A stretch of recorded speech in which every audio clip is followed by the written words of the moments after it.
Sup you beautiful people. Hope you've had a fantastic day.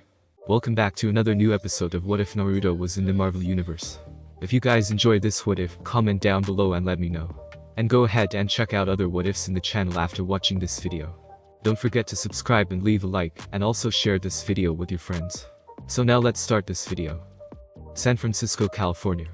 May 5th, 2010, 10 o'clock local.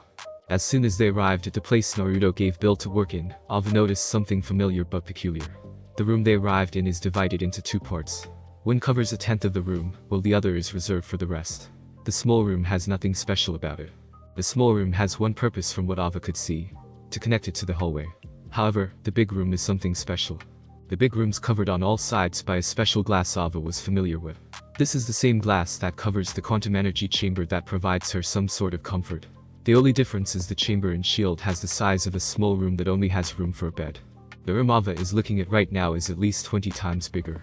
There's a cabinet, a bed, and even a private full bath. "Bill, you in here?" Naruto shouted. This caused Ava to snap out of her stupor. A few seconds later, they could hear someone running down the steps. Not a moment later, Bill barged through the door. He could see three people in the room, but there's only one person he cares about. "Ava," Bill called out while rushing towards Ava. He hugged her tightly, which was reciprocated by Ava, although a little slower. "How have you been?" he asked while looking at her face, checking for visible signs of injury.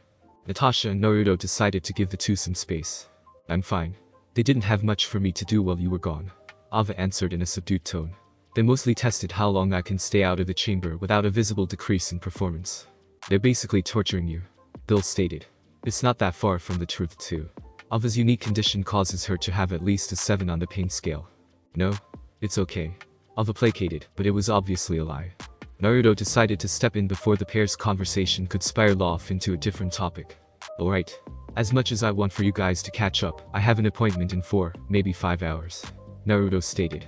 Tony decided to do a final check for the Stark Expo that would open in 2 days.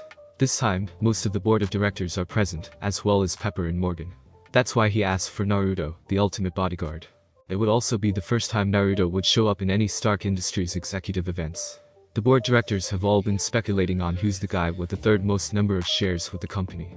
So, Naruto decided to satiate their curiosity using one of his aliases. "I also have something planned too, remember?" Natasha added. "Oh, right. What time is that again?" 5 p.m. in law. "That's not that far. You want to drive?"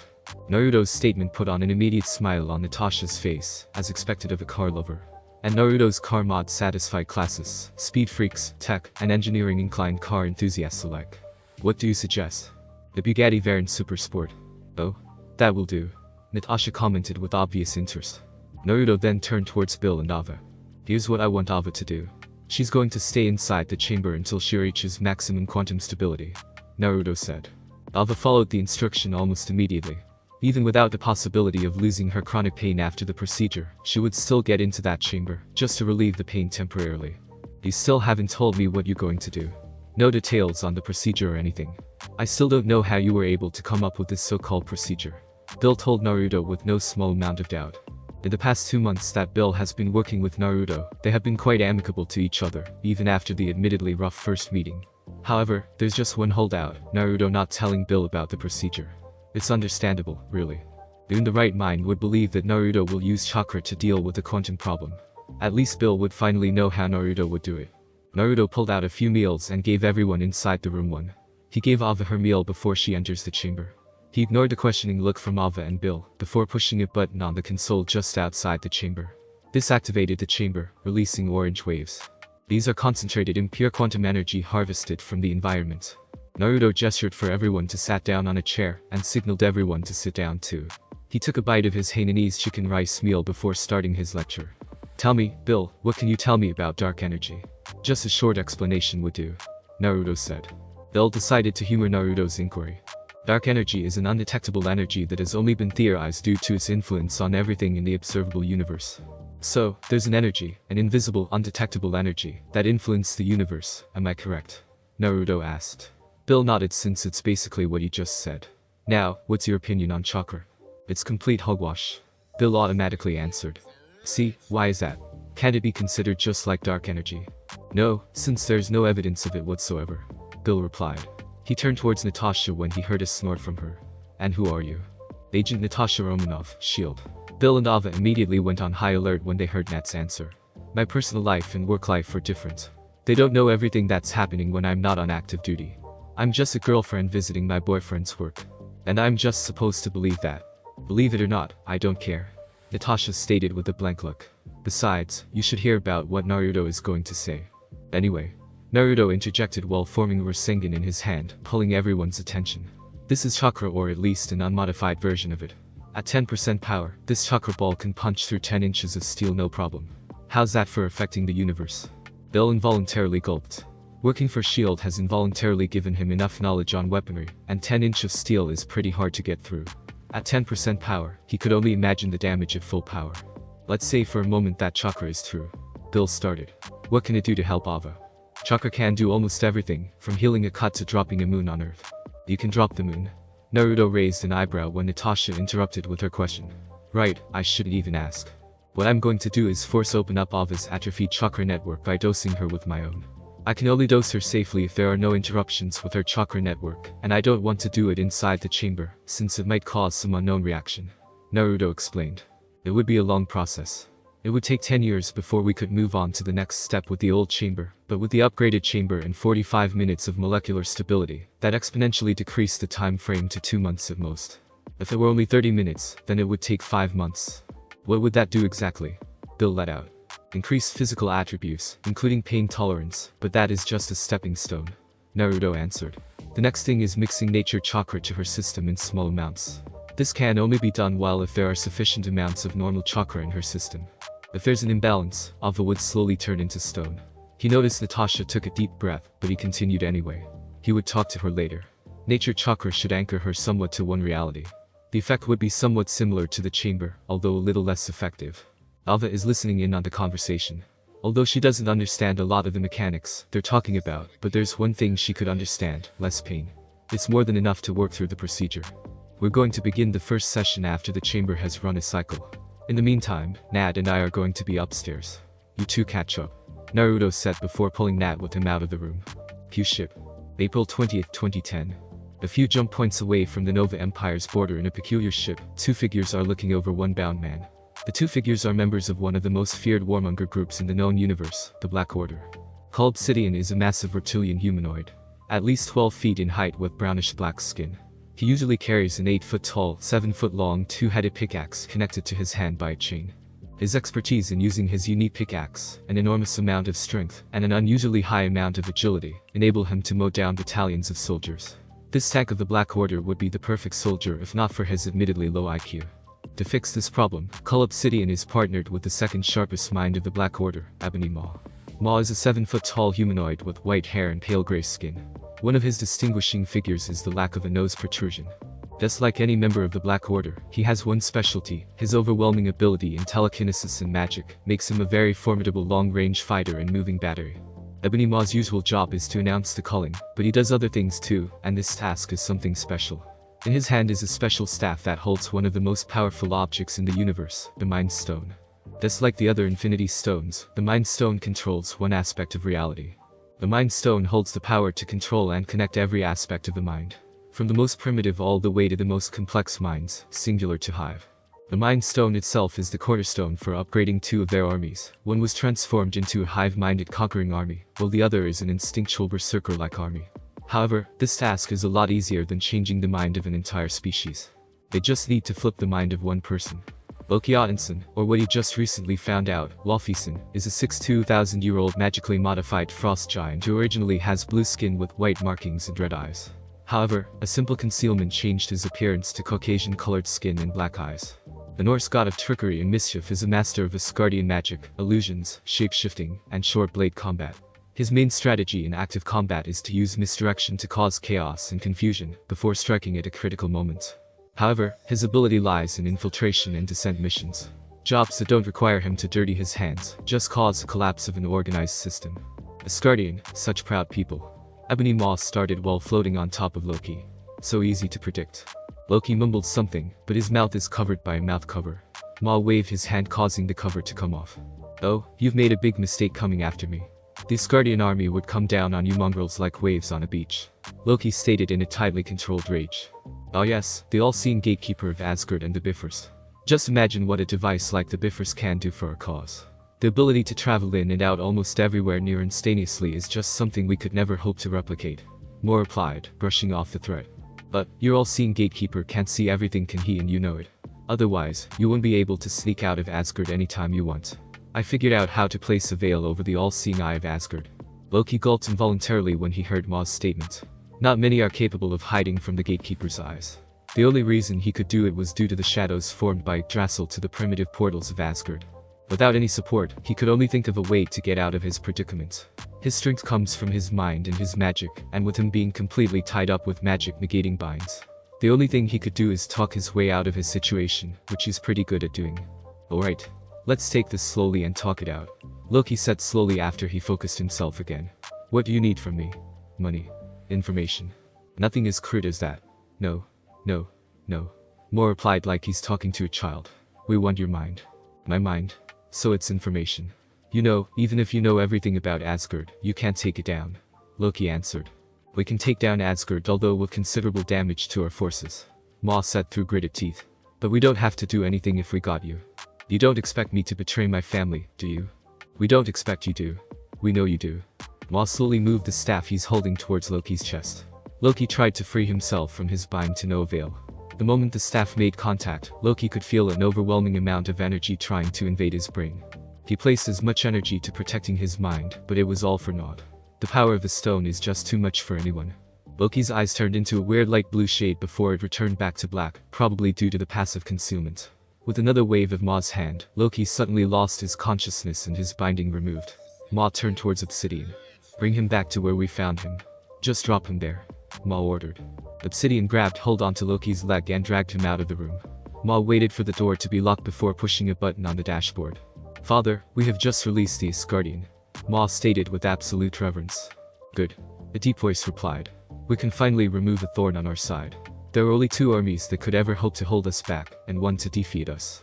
As long as we acquire second Infinity Stone, we can defeat both Kree and Nova Empire. The voice continued. The Asgardian army is a whole different breed entirely, and I respect them for that. However, nothing can stop us from achieving our goal. If a little underhanded methods are required, then we shall use it. Of course, father. Maw said with a bow. How would this humble servant be of your service? Gather intelligence on Terra. Yes, father. However, if I may ask, why the sudden interest on a backorder planet? Proxima had detected an Infinity Stone. This confirms the reading 70 years ago. We should send the Chitauri, father. Not until Asgard is dealt with. They are still under their protection. The voice countered. Just prepare them. The moment Asgard falls, we'll take the Infinity Stone and call them at the same time. Stark Expo, Queens, New York City. May 7th, 2010, 2300 hours local. How far are we from DC? Tony asked. He received the subpoena from the US Marshal. 250 miles. Happy answered. Tony revved up his new Audi Spider and driving off. Well, let's try to make it in 3 hours or less. Tony replied. Stark Expo has gotten off without a hitch. 20% of the $100 billion investment has already been recuperated on the opening night alone. It's projected that they would have a total income of at least $500 billion. The open show policy has really increased their profit margin, since even their rivals like Hammer Industries can rent a pavilion for their products. The opening ceremony has also gained them some significant media traction, even more than they already have. Tony decided to go with the flashiest entrance Aka, dropping to a fully choreographed performance from a C-130 15,000 feet high in his Iron Man suit. Pepper was not thrilled with all the scantily clad women dancing around him, but she understood the necessity. Speaking of Pepper, Tony had been giving larger and larger responsibility in the company to her, just in case the worst thing happened to him. He could feel the palladium poisoning already slowing him down, and he's running out of elements to test from hydrogen to lawrencium, and every alloy in between. Nothing could substitute for palladium. It's the perfect balance of radiation and power output. Perfect if not for the heavy metal poisoning. Tony has already looked into having the shrapnel surgically removed, but even the best surgeon only gave him only 10% survival. He's not about to risk leaving his family to a 10% chance. He could, of course, ask Naruto for any weird chakra voodoo stuff to help him, but only as a last resort. They were driving for around 20 minutes when Happy noticed a car following them. Not very discreet too, since it was a dark orange Lamborghini. Tony, we got a tail. Happy stated while pointing behind them. Tony looked at the rearview mirror but he can't see through the darkened windshield. A Lambo? To the hell would tail someone in a Lambo? Tony let out. Isn't it better to use a shitty old car? Can a shitty old car catch up with your new car? Happy countered. Tony took a left turn at the next intersection. Then another left. Then another left. Then another left. Basically, a typical maneuver for identifying tails, and it confirmed that the Lambo is following them. He was going to call security detail when his phone rang first. Hello? Tony answered automatically without looking at the name. Why the fuck are you circling? Tony heard Naruto reply. This obviously surprised both Happy and Tony. Somebody's following Happy and I. That's me, stupid. I'm your tail. Naruto answered with a hint on annoyance. I heard about the subpoena from the Senate. Okay, so why are you coming? Happy asked. Added security and is your lawyer. Security I can get, but a lawyer? Tony inquired. Of course, a lawyer. You smarties are going to face a Senate hearing with no lawyer. They're going to use your ego back you into a corner to get the suit. Naruto's statement silenced Tony. He's well aware of all his faults, including his ego. How could he not be? Pepper is always reeling him in when he gets too far. With a proper psych evil, the US government could just play him until they get just cause to get a suit. So, what's your plan? Tony let out. I'm just an employee, but I can give you their options to go about it. Naruto answered cheekily. Let's start with what I think you would do. You'll go there and assert the superiority of your designs. Maybe by using the videos on the prototypes. He continued. Then there's a flashy way I want to do it. Flashy way? Happy mused out loud. They could practically hear Naruto's maniacal grin to the question. Capitol Building, Washington, D.C. May 8, 2010, 9 o'clock local. Mr. Stark. There's no need for a lawyer. This is just a preliminary hearing. Senator William Stern said with a friendly smile. William Stern is a 5'10" Caucasian with blue eyes, brown hair, and a podgy build. This senator from the state of Pennsylvania had quickly risen up from being a businessman to the mayor to governor to a congressman, and now a senator. In the last election cycle, he won the race with a landslide. Now, he heads the Committee on Armed Services. However, like every politician, there are skeletons in Stern's closet, and his are bigger than most. Stern's success in the election is because of one major factor. He's backed by Hydra. Hydra has approached Stern a little over 3 decades ago when he's still struggling to keep his business afloat. It started with a small help here, a favor there until finally Stern has been indoctrinated to their cause. The task he's been given by Pierce is to acquire the Tony Stark suit by any means necessary, and he already has a plan. Stark having a lawyer could hinder his plan. Hey, my man right here wanted to see Washington, so I brought him. Tony replied nonchalantly. This is not a field trip, Mr. Stark. This is a nationally broadcasted hearing. Stern countered. I know, isn't that better? Tony said with a smile. Anyway, we're here to talk about what you want. So let's talk about it. Stern released an involuntary sigh when he heard the statement. He can't exactly force Stark to remove his lawyer out of the room in national TV. It would cause a media and public relations nightmare. Mr. Stark, let's start with simple. Do you or do you not have a specialized weapon? Stern asked. Tony started, but Naruto had cut him off. Senator, I am Attorney Nicholas Union, accredited to practice law in 15 states. Naruto introduced as one of his established aliases. We would like for you to define what is a specialized weapon. The Iron Man weapon. The Iron Man suit is not a weapon. It's an armored personnel protection unit, Naruto argued. To be completely honest, it's more like an advanced prosthetic. Some of its technology is already being tested for possible applications, commercial, athletic, and military. It's a weapon. It's a weapon. It's a weapon.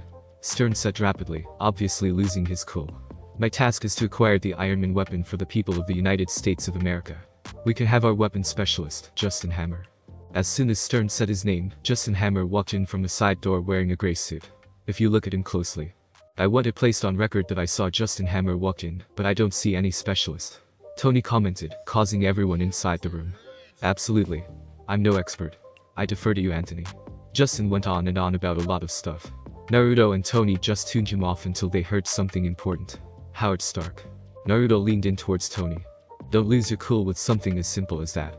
Naruto whispered before glancing behind them. We got another one incoming. Remember what I told you about what you guys doing?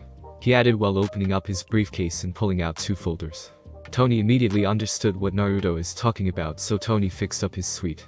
That is well said, Mr. Hammer. The committee would now like to invite Lieutenant Colonel James Rhodes to the chamber, Stern announced. Tony stood up and walked towards the entrance. Rhodey walked inside the room wearing his formal military suit. The press all went wild and snapped multiple photos. The best friends met halfway. You know, my ramen-loving attorney over there just took out a folder a lot like yours, Tony said in a low voice. The ramen-loving part alone gave Rhodey all the clue he needs. How the hell did he get that? I just printed off my copy 20 minutes ago. Rhodey replied in disbelief. You know how it is. Tony shrugged before walking back to the table. Tony sat back down to his chair while Rhodey moved to an empty chair. I have before me a complete report on the Iron Man weapon, complied by Colonel Rhodes. And, Colonel, for the record, can you please read page 57, paragraph 4? Stern requested while opening up a folder. Naruto made a show of opening up both folders in front of him and slid it over towards Tony. He then pulled out his phone and typed in command but didn't send it. What are you doing, Counsel?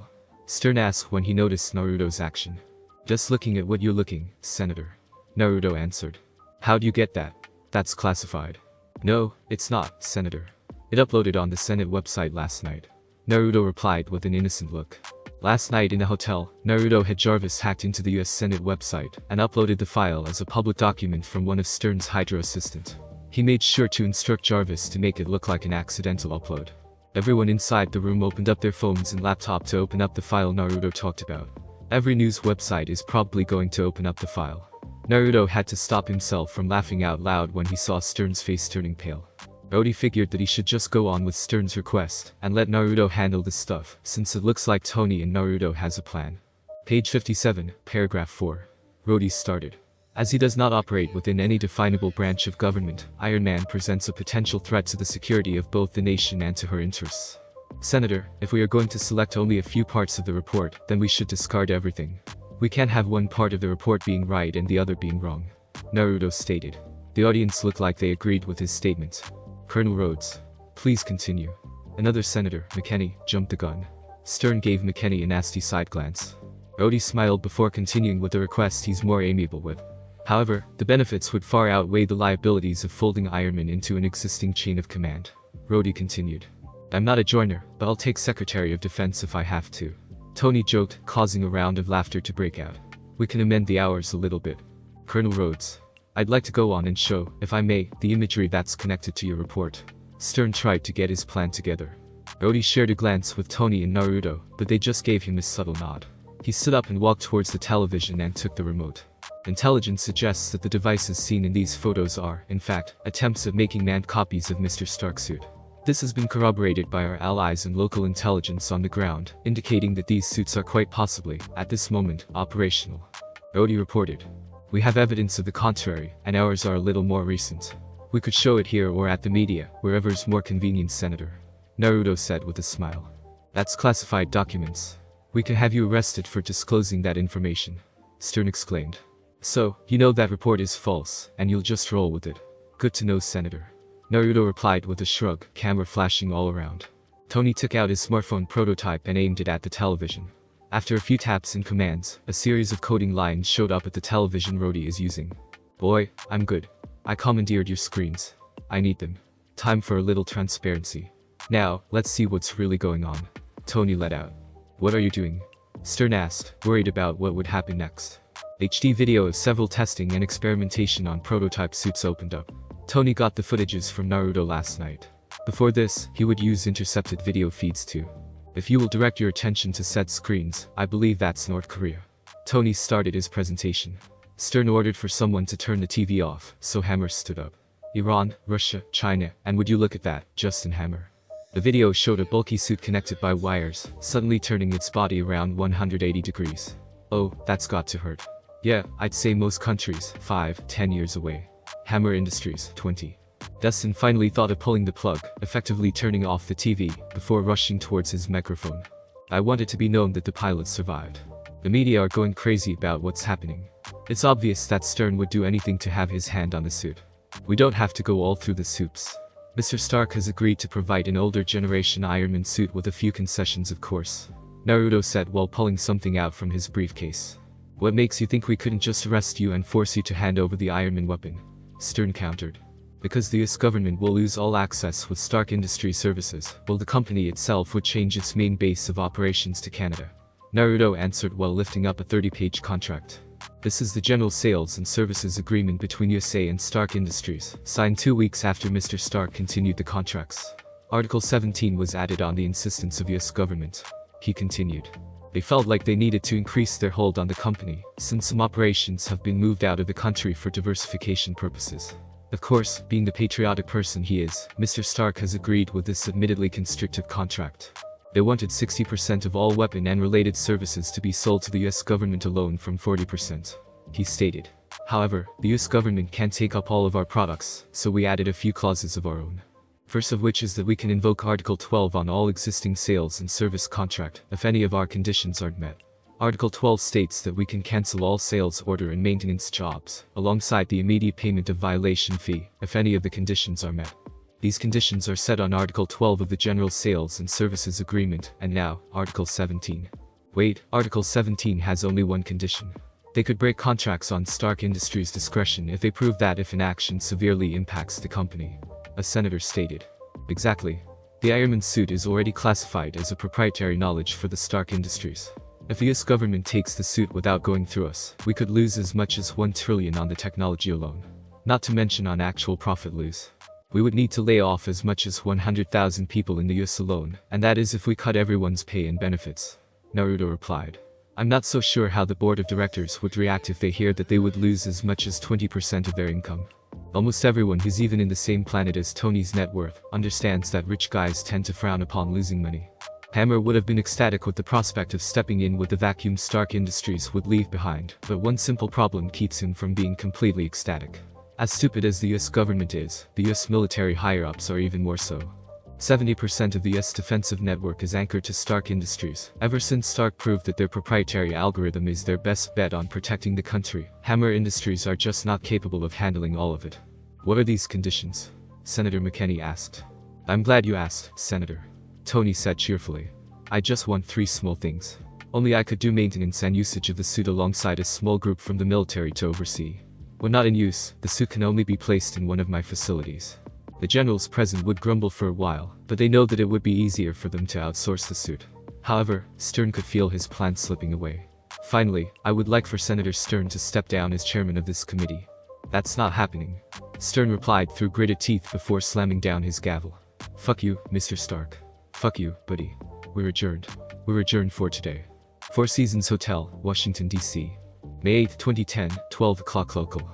And Stern's face when he heard I want him to step down, it's almost like he shat himself. Tony wheezed out between laughs.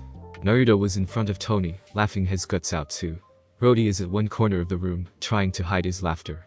It took them almost 5 minutes before they calmed down. Didn't know you're a lawyer, a good one at that. Rody told Naruto. I got a whole bunch of covers, from hobo to CEO. Nobody knows what I might need. Naruto answered. Though, to be honest, I didn't make the arguments. If it were just me, I'd just make Stern disappear and be done with it. Then how'd you made the plan? Tony asked, brushing off how easily Naruto said his statement. I got some help from my girlfriends, Pepper and Jarvis. Naruto replied. So Spy, a criminology student, a former super secretary, and a supercomputer. That could work. Rody mused out loud. Naruto and Tony gave an agreeing nod. Naruto was about to take out ramen when his phone rang. He took out his phone and saw that it's Eric calling. Sorry, I had to take this. Naruto said while walking out of the room and answering the phone. Eric, talk to me. Hey, we just passed the border. Eric answered. Eric and Bruce are currently in the pickup truck Eric received from his contact. What took you guys so long? Naruto exclaimed. It's fucking hard to make sure no one's following you. All the cameras, satellites, and agents don't make it any better. Eric countered. Those SHIELD agents are good, not as good as me, though. How long would it take you to reach Culver? With still keeping out of SHIELD and the military's radar. A week. It's harder to move around in the US than in Mexico. Eric replied. It would be easier if you just drop us there. You can do it. You're the bloody Killmonger. Fuck you, man. You're enjoying this too much. Eric said before dropping the call. Naruto released a short laugh before getting back inside. So who is it? Rody asked, genuinely curious. Some guy who's helping a guy I know. That's not mysterious at all. Tony said while drinking his beer. You'll find out about it soon enough. Naruto replied while opening up a beer of his own. When are you going back to law? Tonight. Tony answered with a serious expression. So you're going to tell her, huh? Tony gave a small nod to Naruto's question. Tell who what? Rody interjected. Like our blonde friend said, you'll find out soon enough. Stark Mansion, Los Angeles, California. May 8, 2010, 2300 hours local. Mrs. Potts. Jarvis called out. Mr. Stark has just arrived. He requests for you to meet him at the garage. Pepper is currently on their bed, reading the company reports on her tablet. She hasn't expected Tony to come home that night. The Senate hearing finally shed some light on Naruto's weird behavior in the past week. Corporate law and contracts, procurement law, military contracts, and all the other things they could think of. She stood up from the bed and took her bathrobe. Tell him I'll meet him there. Of course, Mrs. Potts. Pepper walked out of the room and down the stairs. She punched in the garage door code to unlock it. She saw Tony in his jeans and tank top combo, while drinking the green shake he's been downing more frequently in the past 3 months. You know that I'm not kissing you without brushing your teeth first, right? Pepper said while pointing at the green shake. I don't like drinking this nasty too, Tony replied. And you still haven't told me why you're drinking it. Tony scrunched up his face due to his anxiousness. He scratched the back of his head before pulling 2 rolling chairs from behind him and facing them to each other. Have a seat, Peps, Tony said as he sat on the chair. You may not like what you're going to hear. May? Well, it depends on your mood. You're making me nervous, Tony. Tony took another sip of his chlorophyll shake. I need you to run the company. I already am. You're not listening. I'm trying to make you CEO. Pepper's jaw dropped when she heard what Tony said. Have you been drinking? Only the chlorophyll shake, Tony answered. I hereby irrevocably appoint you chairman and CEO of Stark Industries effective immediately. Yeah, done deal. Okay. I've actually given this a fair amount of thought, believe it or not. Dummy arrived while holding a tray with champagne and a pair of glasses. Tony stood up and walked towards Dummy, doing a bit of headhunting, so to speak, trying to figure out who a worthy successor would be. And then I realized it's you. It's always been you. Tony opened up the champagne and poured some on both glasses. I thought there'd be a legal issue, but actually, I'm capable of appointing my successor. My successor being you. Pepper just kept staring at the glass. Congratulations. Take it, just take it. I don't know what to say. Pepper let out after she took the glass. Don't say anything, Tony said as he took a sip of the champagne. I need the time anyway. Time for what? Tony released a sigh and slumped on his chair. The moment the shrapnels decided to embed themselves near my heart, my life started ticking down. This right here. Tony tapped the miniature arc reactor. Is the pause button. This stops the shrapnel from piercing my heart. He downed the rest of the champagne. And apparently, it's killing me too. Pepper bolted out of her chair and lifted up Tony's tank top. She saw the blue-gray geometric-like veins spreading from the arc reactor. Oh my god, Tony. Pepper exclaimed with tears running down her eyes. I use palladium to power the arc reactor, Tony replied while reaching for Pepper's hands. Apparently, using heavy metals to power a reactor shoved in your chest can cause heavy metal poisoning. He continued in a jesting tone. Is this why you always have your shirt on? Yup, Tony answered. I need you to run the company for me, Peps. I need to find a substitute for the palladium. Does anybody else know about this? Well, Naruto knows about it. Tony heard a snort from Pepper. Of course he knows it earlier than your wife, Pepper stated in a half-joking tone. It's not my fault that Naruto has some weird eye stuff that can somehow see life force. Pepper released a sigh and leaned into Tony's chest. Is there anything Naruto could do? Pepper asked. Most probably, but he wants me to exhaust my option for now, Tony replied. He said he could bring me back if the worst happens. That doesn't exactly fill me with confidence. Tony hugged Pepper tighter into him and started kissing the crown of her head. What are you going to do for now? Pepper said in a quiet voice. Research mostly, Tony replied with a shrug. I'm going to look for other possible sources of energy that could work as a substitute, he continued. I might even make an old-school electromagnet attached to a battery or an outlet. Pepper released a short laugh before looking back up to Tony. And the great Tony Stark would never use something as primitive as a battery-powered electromagnet. It just has to be an over-engineered magnet. Pepper said and kissed Tony on the lips. Brush your teeth before going to the bed. Stark Mansion, Los Angeles, California. May 10, 2010, 10 o'clock local. Naruto just here I shine to his room and is now practically skipping towards the Stark Mansion boxing ring.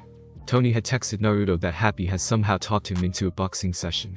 And with Naruto being a good friend as he is, he wouldn't miss a chance on seeing one or both of them getting beat up. He might even give a lesson himself. Naruto was about to enter the exercise room when he noticed something peculiar. Nat. Naruto whispered himself before sprinting off towards the exercise room, but stopping just right outside of it. He could feel Tony and Happy in the ring, Pepper standing near the couch, and Nat approaching from the other entrance. The notary's here. Naruto could hear Pepper say. Hey Jarvis. Can I ask you a question? Naruto asked in a quiet voice. Of course, sir. Jarvis replied in an equally quiet voice. You know anything about the notary? According to the company files, the notary's name is Natalie Rushman from the legal department, formerly employed by Hammer Industries. Mrs. Potts is currently considering Ms. Rushman to be her assistant. Jarvis answered. Thanks, Jarvis, Naruto said. You're welcome, sir. Naruto turned the corner and saw Natasha stepping into the ring with Happy, while Tony stepped out of the ring. Tony sat down on the couch beside Pepper. Naruto approached quietly from behind the couple. Who is she? Tony asked Pepper. She is from legal. And she is potentially a very expensive divorce if you keep ogling her like that. Pepper threatened. I can use an assistant, boss. Naruto interjected as he walked towards the open couch. Tony and Pepper both simultaneously looked at Naruto, surprised by his sudden appearance. You're a bodyguard. You don't need an assistant. Pepper stated. You don't know what I do in my free time. Maybe I need one. Naruto replied before glancing at Natalie. Besides, you don't need a reason to have an assistant like that. You've got like 2 girlfriends. Tony countered in a disbelieving tone. And they might not mind another one. Naruto answered after turning his head back to the couple. As soon as Naruto finished his statement, the trio heard someone dropping in the boxing ring. Naruto looked back at the ring and saw Natalie holding Happy in an arbor. Oh my god, Happy. Pepper shouted. I just slipped. Happy tried to defend his remaining ego. You slipped? Tony asked incredulously. Yeah. Looks like a TKO to me. Tony said while looking at Natalie stepping out of the ring. I just need your signature. Tony took the papers and signed the dotted line. And a fingerprint right there. Natalie double-checked the signatures and fingerprints before closing the folder. Will that be all, Mr. Stark? Natalie asked. No? Yes. Pepper interjected. That will be all, Ms. Rushman. Thank you very much. Natalie started walking out of the room when she heard Naruto say something. I'll walk you out. Naruto followed behind Natalie, surprising Tony and Pepper with how forward he's currently being. What the hell is he doing? Pepper asked. Shooting his shot, I think. Tony answered. Want to see what Naruto would do next? You're not going to spy on Naruto and my new assistant. You're no fun. Naruto and Natalie just reached the living room when he decided to make his move. He grabbed onto Nat's free arm and spun her around before giving her a deep kiss. I love it when you wear that pair of pants. Naruto whispered to Nat's ear. I'm undercover. Natasha countered. She is, however, returning Naruto's advances, completely invalidating her argument. Yeah, you should be. Naruto's reply is dripping with innuendo. I should have known you would take this assignment. He continued. I love you. He said while giving her a small peck. I love you, too. Natasha returned. Almost changed my mind, though, when I heard the third girl comment, though. Naruto adopted a deer caught in headlights kind of look. You know, that's just a joke, right? Natasha hummed out, making her disbelief obvious. She gave Naruto one last stern glare before smiling. I should go. Don't want to blow my cover this early. She added before starting to walk out of the door. Next time you find a girl, talk to us first. Naruto's mouth flopped close and open, effectively imitating a fish. He can't do anything but follow the leaving Natasha with his eyes. That's just a joke, Nat. Culver University, Virginia. May 11th, 2010, 10 o'clock local. Oh, we stick out too much? Banner asked. No, we definitely don't. Eric answered. It's not like someone would notice a rusty old RV outside a prestigious university. Right? Banner drawled out. I thought you were smarter than that, Doc. Eric continued. Eric and Bruce, the unlikely duo as Naruto wants to call them, have been embarked on a cross-continental trip from Panama to Virginia, USA. The usual 3-week journey had taken them almost 3 months due to Naruto's instructions to keep out of everyone's radar. Eric had opted to stay out of any populated and high-value areas. He also chose to move mostly at night, on cloudy days, or in areas with ample cover to avoid satellite surveillance. At first, Eric thought that Naruto is just paranoid. However, the moment they entered Panama City almost a week into their trek, he noticed a few agents tailing them. They're not the usual CIA spooks, they're better. Only his training and strategic mind had allowed him to get ahead of everyone. The duo fully expected to do their usual zigzag hopscotch routine when they passed the US-Mexico border, but luck seemed to be on their side that time. They saw a rancher 3 hours in from the El Paso border control selling his old RV. After a quick check, Eric bought the RV in cash. From then on, the duo could drive the whole night without looking for a place to sleep. They were able to cut their travel time by half. Anyway, should we go in or something? Eric asked. No, not yet. According to our latest communication, Mr. Blue is still sequencing my blood. Bruce answered. The whole genetic sequence changes when my blood is exposed to stressful stimulus like electroshock. The difference in the sequences makes it harder to create a viable antigen. Damn. Eric mused out loud. We should drive back to the countryside. I don't want to linger here too long. I got a friend who owns a pizzeria. Bruce stated. He can house us and give us some real food for a few days. I don't think that's a great idea. The military might already have him under surveillance. The CCTVs certainly won't help. I doubt that they know about Stanley. I mostly just help him fix some stuff on the down low. The CCTVs won't be a problem either since it's all VHS. Against his better judgment, Eric agreed to stay with Bruce's friend. The lure of a real bed and a warm meal is just too much of a temptation. Drive out of the city. We're going to ditch the RV before heading to that friend of yours later tonight. Stanley's Pizza Parlor, Willowdale, Virginia. May 11th, 2010, 2050 local. He's about to close shop. Let's go. Bruce said as he was about to go out the car door, but stopped when Eric grabbed hold of his arm. Hold your horses, Doc. Eric took out a spotting scope and started scanning the area. He used both night vision and infrared to check his surroundings. It's clear. I'll go out first. He continued when he found no one lurking around the area. The pair did a swift jog across the street towards the back door. Bruce approached the door first and knocked twice. Stan, Bruce shouted. When no one opened the door, he tried again. Stan. This time, they heard someone scurrying from the other side of the door. When the door opened, it revealed a 5'7", 70-year-old man with white hair and mustache wearing a sweater. This man is Stanley Lieber. Bruce. Stan exclaimed before giving Bruce a fatherly hug. Hey Stan. Bruce greeted back. How are you, kiddo? Under circumstances, just fine, I guess. Stan nodded while giving Bruce a look over. I'm guessing this is not a simple visit, huh? Come inside, let's fix you and your silent friend there, a bed and a meal. Stan said with a smile. Eric stepped forward and extended his hand to Stan. I'm Eric Stevens. Mysterious guy, aren't you? Stan commented. Well, come on. I can whip you up some quick meals. He added before walking inside with Bruce and Eric following him. Thanks for listening. I do hope you enjoyed. If you want the next part of this video, like, subscribe and comment down below, and turn on the bell notification. And also check out other videos that I have created and enjoy. See you in the next video. Peace.